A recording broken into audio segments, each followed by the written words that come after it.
Hey y'all, it's Live La Nina, and I am back with another review.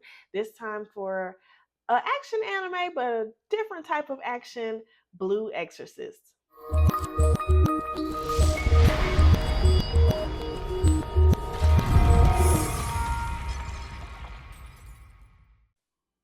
Just a disclaimer, this is one of the more interesting animes to me because when I tell people about animes, people think all animes are the same. They think they're all like Dragon Ball Z or they're all like Naruto, but there's animes for different types of things. And this happens to be one that's way different. It's about exorcisms. It's about priests excising demons, you know, the church, the Pope, the Vatican. Like this is an anime that's way different than what you might see mainstream. So just keep that in mind. The Blue Exorcist anime is actually still airing. I think season 4 came out this year, but I am just going to review the first season. And this is one that I actually am going to do season by season because there's a bit of a gap between the first and the second season. And I think it's just better broken down season by season. So, The Blue Exorcist is about Ren Okumura, who is the son of Satan. And despite what everybody believes he is and what he's destined to be, he actually wants to be an exorcist, a great exorcist like his late adoptive father. And he wants to kill Satan, his actual father.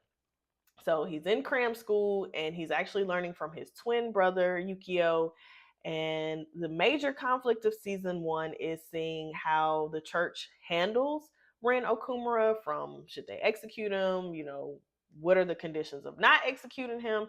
And then as well, there ends up being a new priest who has plans to open the gates of hell to destroy it. And with that, there's always some type of conflict because of who the new priest is and, his underhanded ways of trying to make that happen. First question for our ratings is, how does the main character balance independence and teamwork? This one, Ren gets a 7. Ren gets a 7 because he doesn't always consider the team aspect. He's definitely trying to protect the people that he loves and he cares about. So sometimes he just throws caution to the wind and he just runs out there and does things on his own, which we see that a lot in main characters. But he does learn to trust people and to, bring it down a little bit, but there's still a lot of room for improvement there. So that's why he's going to get a 7 for this. Is the story consistently exciting and well paced? This one, I also gave it a 7. I feel like it was well paced, but it wasn't as exciting as what I'm used to for an action anime. Do the subplots enhance the main character's motivation and overall story? Now, this one he gets a 9 for, and he gets a 9 because there's a lot of internal and external conflicts in season 1 alone. From being hated because he's the spawn of Satan, his relationship with his twin, his relationship with the rest of his family, the relationship with his classmates and friends once they find out who he is. So there's a lot of things that he has to deal with just from being the son of Satan. Even though he does not want that life for himself, he's trying to become an exorcist, even being who he is. So, you know, there's that. And then there's also the element of people having an agenda when it comes to Ren and also his twin as well. So that's also a conflict. So that really adds to the overall story and it makes it more dynamic than just being about the son of Satan. Are the antagonists well developed? This one I gave an 8, but I went back and forth about it. And I can't really go any higher and I can't go lower because technically the antagonist is framed up to be Satan.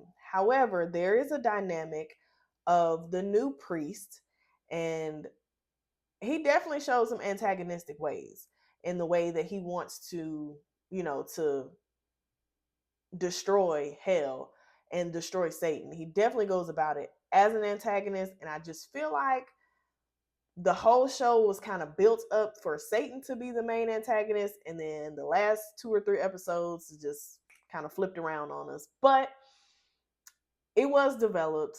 It just, there's room for more. How well does the main character grow from defeat or failure? 10. I give Ren a 10 solely off the fact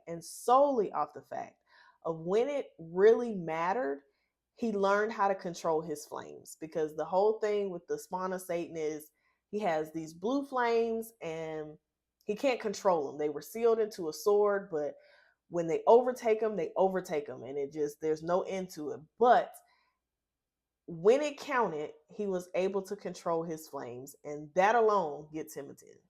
So for the final rankings, we have a 7, 7, 9, 8, and 10, which gives us a 41, and 41 out of 50 gives us an 8.2, which is not bad, right? It's really not bad. We know we like to stay in the 8s and 9s, so that's pretty good. Things that I did not like about The Blue Exorcist, I will say that it wasn't really as action packed as I would have liked it to be. So I love like a lot of action, a lot of fights, tournaments, whatever have you. But this one didn't really have that. It had action, but it just wasn't a lot of action. Another thing is I don't really like low self-esteem characters, unfortunately, and there always seems to be at least one in these shows, but Shiemi definitely starts out that way, and it's not her fault at all. She went through a lot, and there's a reason that she was like that, but the way she was allowing herself to be treated in the name of having a friend, that kind of stuff just turns me off.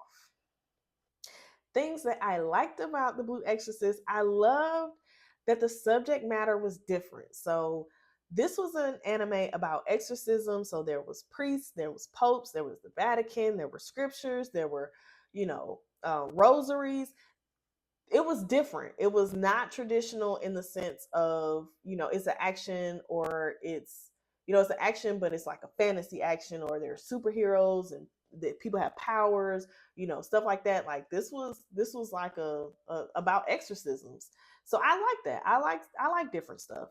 Um and I really appreciated the journey of friendship among the classmates, and everybody had a path forward, and that was different for everybody, but everybody had one. And then I loved Ren. I loved his character, and I loved that he was able, when it counted, he was able to master those flames. That was something that he was battling for a while. They had him doing trainings, and he could not do it. He could not light 2 candles on the end. But when it really counted, he was able to do that. And he was like, you think I can't control my flames? These are my flames. And despite who he is, he still wants to do the right thing, because he was raised by a human man. And, he loves his family, he loves his friends, and he just wants to protect, Earth as he knows it. So great job on that. All in all, The Blue Exorcist is a great anime if you're looking for action, but something different, not the normal action animes that you see. So I definitely think this is something that you should give a try if you like that angle. It, like I said, it is about exorcism, so there's a religious angle to it, but it's not over the top religious at all. But it is a great show. It's different, and I think it has a good cast of ensemble friends, and we do get to see them grow and learn as a class together. So another good watch. As always, if you have any recommendations of things you want me to watch and review, please let me know. Otherwise, remember to like, comment, and subscribe, and I'll see you guys next week. Thanks, guys.